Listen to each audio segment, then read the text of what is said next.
ನಮಸ್ಕಾರ ಎಲ್ರು. ಈಶ್ವರ ಸ್ತುತಿ ಪ್ರಾರ್ಥನೆಯ 4ನೇ ಮಂತ್ರ. ಓಂ ಯ ಪ್ರಾಣತೋ ನಿಮಿಷತೋ ಮಹಿತ್ವೈಕ ಇದ್ರಾಜ ಜಗತೋ ಬಭೂವ ಯ ಈಶೆ ಅಸ್ಯ ದ್ವಿಪದಶ್ಚತುಷ್ಪದಃ ಕಸ್ಮೈ ದೇವಾಯ ಹವಿಷಾ ವಿಧೇಮ ಅಂತ. ಈ 2ನೇ ಮಂತ್ರದಿಂದ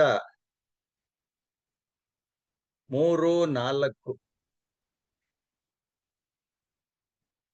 5ನೇ ಮಂತ್ರವರೆಗೆ 2, 3, 4, 5ನೇ ಮಂತ್ರದವರೆಗೆ ಕಸ್ಮೈ ದೇವಾಯ ಹವಿಷಾ ವಿಧೇಮ ಅಂತ ಹೇಳಿ ಅಂತ ಬರುತ್ತೆ ಕೊನೆಯ ಸಾಲುಗಳು.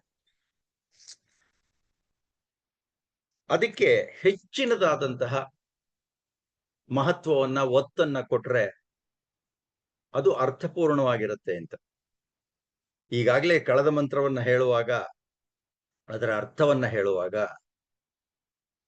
ಮೊದಲಿನ 1-2 ಸಾಲುಗಳಲ್ಲಿ ಭಗವಂತನ ಗುಣಸ್ವರೂಪವನ್ನ ವರ್ಣಿಸಲಾಗತ್ತೆ ಅಂತ ಹೇಳಿದೆ. ಹಾಗಾಗಿ ಇಲ್ಲೂ ಕೂಡ ಹಾಗೇನೆ ಗುಣಸ್ವರೂಪವನ್ನ ಹೊಗಳಲಾಗತ್ತೆ ಅಥವಾ ಹೇಳಲಾಗತ್ತೆ. ಯಾಕೆ ಅಂದ್ರೆ ಆ ಗುಣಗಳು ನಮ್ಮ ಒಳಗೆ ಇಳಿಸಿಕೊಂಡರೆ ನಮ್ಮ ವ್ಯಕ್ತಿತ್ವ ಬದಲಾಗಿ ರೂಪುಗೊಳ್ಳುತ್ತೆ, ಊರ್ಧ್ವಗತಿಯತ್ತ ಉನ್ನತಿಯತ್ತ ಹೋಗುತ್ತೆ. ನಮಗೇ ಗೊತ್ತಾಗದ ಹಾಗೆ ಅದರ ಅರ್ಥ ನಮ್ಮ ಬಾಳೊಳಗೆ ಇಳಿದು ನಮ್ಮ ನರನಾಡಿಗಳಲ್ಲಿ ಹರಿದು ಅದು ನಮ್ಮ ನಡತೆಯಲ್ಲಿ ವ್ಯಕ್ತಿತ್ವದಲ್ಲಿ ಕಾಣಸಿಗುತ್ತೆ. ಹಾಗಾದಾಗ ಏನಾಗುತ್ತೆ, ಇನ್ನೊಬ್ಬರಿಗೂ ಕೂಡ ನಮ್ಮ ವ್ಯಕ್ತಿತ್ವ ಆಕರ್ಷಣೆಯಾಗಿ ಕಾಣುತ್ತೆ, ಹಾಗೂ ನಮ್ಮಿಂದ ಏನೋ ಒಂದಷ್ಟು ಸಮಾಜಕ್ಕೆ ಒಳ್ಳೆಯದಾಗತ್ತೆ ಅನ್ನುವಂತಹ ಒಂದು ಅಭಯ ಅವರಲ್ಲಿ ತುಂಬಿಕೊಳ್ಳುತ್ತೆ.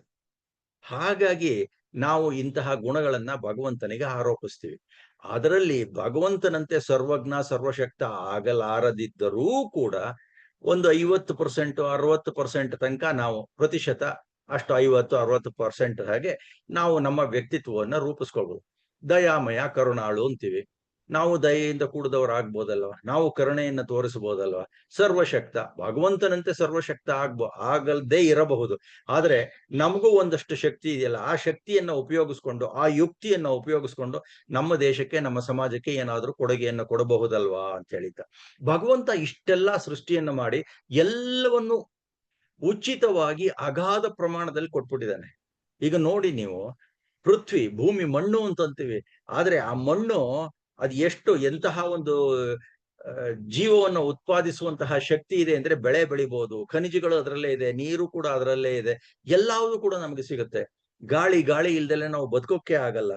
ಹಾಗಾಗಿ ಇಂತಹ ಭಗವಂತನ ಶಕ್ತಿಯನ್ನ ನಾವು ಹೇಗೆ ಹೇಳ್ತೀವಿ ಅಂತಂದ್ರೆ, ಯಃ ಪ್ರಾಣತ ನಿಮಿಷತಃ ಮಹಿತ್ವ ಜಗತಃ ಏಕ ಇತ್ ರಾಜ ಬಭೂವ ಅಂತ. ಯಾರು ತನ್ನ ಸ್ವಂತ ಮಹಿಮೆಯಿಂದ ಸ್ವಯಂಭೂ ಅಂತ ಹೇಳಿ ಅಂತ ನಾವು ಕರಿತೀವಿ ಭಗವಂತನಿಗೆ. ಅಂದ್ರೆ ತನ್ನಿಂದ ತಾನೇ ಉತ್ಪಾದನೆಯಾದಂತಹ. ಆದ್ರೆ ಋಗ್ವೇದದ ನಾಸದಿಯ ಸೂಕ್ತದ ಪ್ರಕಾರ ಹೋಯ್ತು ಅಂತಂದ್ರೆ 3 ಅಸ್ತಿತ್ವಗಳಿದ್ವು ಅಂತ ಹೇಳಿ ಅಂತ, ಸತ್, ಸಚ್ಚಿತ್ ಮತ್ತು ಸಚ್ಚಿದಾನಂದ ಅಂತ ಹೇಳಿ ಅಂತ ಅದು ಬರುತ್ತೆ. ಇರ್ಲಿ ಬಿಡಿ, ಸುಮ್ಮನೆ ವಿಷಯಕ್ಕೋಸ್ಕರ ಹೇಳಿದ್ದು. ಆ ಸಚ್ಚಿದಾನಂದ ಮತ್ತೆ ಜೀವಾತ್ಮರು ಕೂಡ ಅವಕ್ಕೆ ಅವಿನಾಶಿಗಳೇನೆ.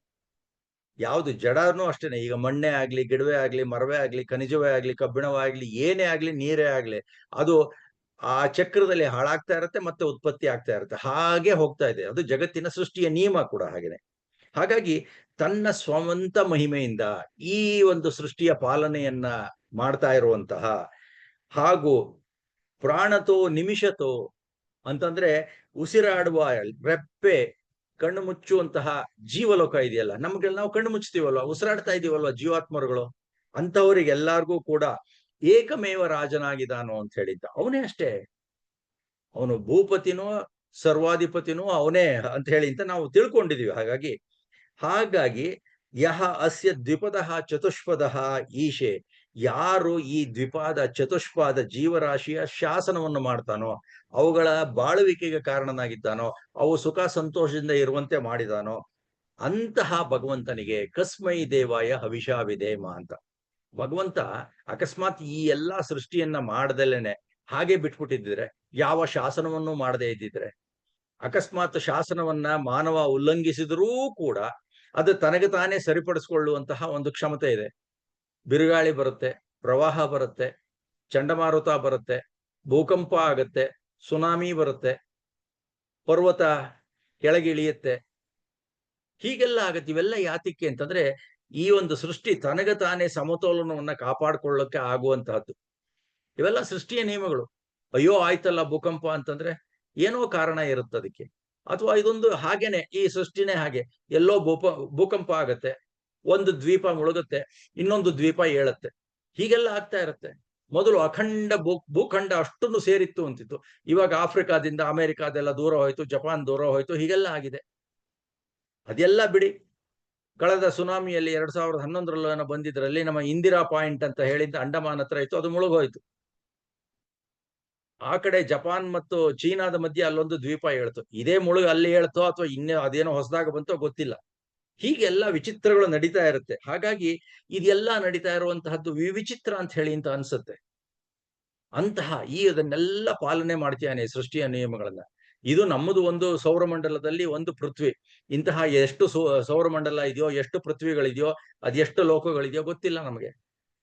ಹಾಗಾಗಿ ಇಂತಹದ್ದನ್ನೆಲ್ಲ ಸೃಷ್ಟಿ ಮಾಡಿ, ಪಾಲನೆ ಮಾಡಿ, ನಮ್ಗೆಲ್ಲರಿಗೂ ಸುಖದಾಯಕವಾಗಿ ನಾವು ಉಸಿರಾಡೋ ಹಾಗೆ, ನಮ್ಮ ಊಟ ತಿಂಡಿಗಳೆಲ್ಲ ಸಿಗೋ ಹಾಗೆ, ಎಂತಹ ಎಲ್ಲಾ ಜೀವಾತ್ಮರುಗಳಿಗೆ, ಪಶು, ಪ್ರಾಣಿ, ಪಕ್ಷಿ, ಕ್ರಿಮಿ, ಕೀಟ ಎಲ್ಲವಕ್ಕೂ ಆಹಾರವನ್ನು ಒದಗಿಸ್ತಾ ಇದ್ದಾನಲ್ಲ, ಅಂತಹ ಭಗವಂತನಿಗೆ ನಾವು ಶರಣಾಗತರಾಗಿರೋಣ ಅಂತ ಇದು ಸ್ಥೂಲವಾಗಿ ಹೇಳುತ್ತೆ.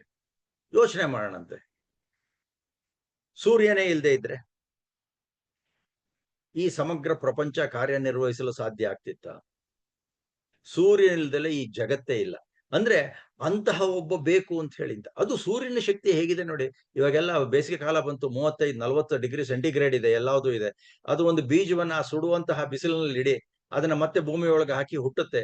ಅದನ್ನೇ ಹುರಿದು ಬಿಡ್ತು ಅಂದ್ರೆ ಬೀಜವನ್ನ ಒಲೆ ಮೇಲೆ, ಅದು ಬೀಜ ತನ್ನ ಶಕ್ತಿಯನ್ನ ಕಳ್ಕೊಳ್ಳುತ್ತೆ.